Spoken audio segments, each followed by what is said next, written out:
Bhagavad Gita, capítulo 15, texto 13. Sumidos en el terruño, a los seres mantengo en mi vida, en mi vital energía, y con la fecundante savia de Soma nutro a toda planta. Vamos a ver qué dice nuestro maestro espiritual acerca de esto. Vamos a organizar esto mejor. Es la primera vez que doy esta explicación del Bhagavad Gita en un nuevo lugar, acá en la naturaleza. Y Srila Prabhupada, mi maestro espiritual, dice: se sobreentiende que todos los planetas flotan en el aire únicamente en virtud de la energía de Krishna. Krishna entra en cada átomo, en cada planeta y en cada ser vivo.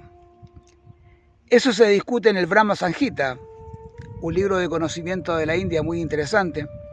Ahí se dice que una porción plenaria de Krishna, el Paramatma, entra en los planetas, en el universo, en la entidad viviente e incluso en el átomo. Así, gracias a su entrada, todo se manifiesta como es debido. Cuando el alma espiritual está presente en el hombre vivo, puede flotar en el agua, pero cuando la chispa viviente está fuera del cuerpo, el cuerpo está muerto y el mismo se hunde. Desde luego que cuando se descompone, flota, tal como la paja y otras cosas, pero en cuanto el hombre muere, de inmediato se hunde en el agua.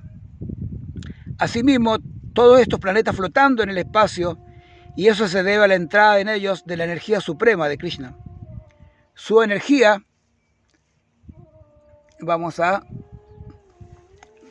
su energía está sosteniendo a cada planeta y tal como si fuera un puñado de tierra.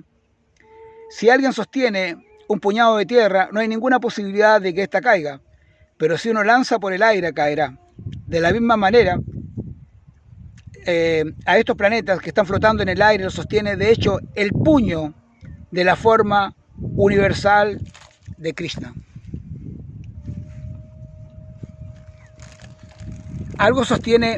Hay alguna fuerza que sostiene todo esto. Eso es lógico. O sea, si ponemos una bola de tierra y la ponemos en el aire, podemos girarla por todas partes. Ahora, si la dejamos caer, inmediatamente eso se va a la tierra. Alguien tiene que sostenerla para que pueda estar en el aire. De la misma manera, para que todo este universo pueda sostenerse, alguien tiene que hacerlo.